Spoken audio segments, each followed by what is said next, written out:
കരിപ്പൂർ വിമാനത്താവള വികസനത്തിന്റെ മെല്ലപ്പോക്കിനെതിരെ മുസ്ലിം ലീഗിന്റെ പ്രതിഷേധ സംഗമം. എയർപോർട്ട് വികസനത്തിന് സ്ഥലം വിട്ടു നൽകുന്നവർക്ക് സർക്കാർ അർഹമായ നഷ്ടപരിഹാരം നൽകുമെന്ന് മന്ത്രി പി.കെ. കുഞ്ഞാലിക്കുട്ടി പറഞ്ഞു.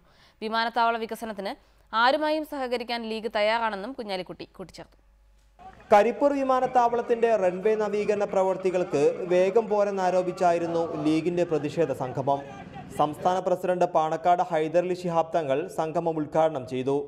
വിമാനത്താവള വികസനത്തിന് ആവശ്യമെങ്കിൽ ലീഗ് പിരിവെടുത്ത് പണം നൽകുമെന്ന് ഹൈദരലി തങ്ങൾ പറഞ്ഞു. എയർപോർട്ട് വികസനത്തിന് ഭൂമി വിട്ടു നൽകുന്നവർക്ക് സർക്കാർ അർഹമായ നഷ്ടപരിഹാരം നൽകുമെന്ന് മന്ത്രി പി.കെ. കുഞ്ഞാലിക്കുട്ടി പറഞ്ഞു. വിമാനത്താവള വികസനത്തിന് ആരുമായും സഹകരിക്കാൻ തയ്യാറാണെന്നും കുഞ്ഞാലിക്കുട്ടി പറഞ്ഞു.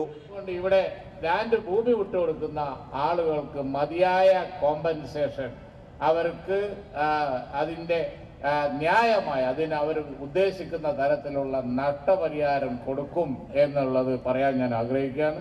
കരിപ്പൂർ വിമാനത്താവള പരിസരത്ത് ജില്ലയിൽ നിന്നുള്ള ജനപ്രതിനിധികളെ പങ്കെടുപ്പിച്ചായിരുന്നു ലീഗിന്റെ പ്രതിഷേധ സംഗമം. മന്ത്രിമാരായ പി.കെ. അബ്ദുൾ റബ്ബ്, മഞ്ഞളാംകുഴി അലി എന്നിവരും എം.പിമാരും എം.എൽ.എമാരും പ്രതിഷേധ സംഗമത്തിൽ അണിനിരന്നു. റിപ്പോർട്ടർ, മലപ്പുറം.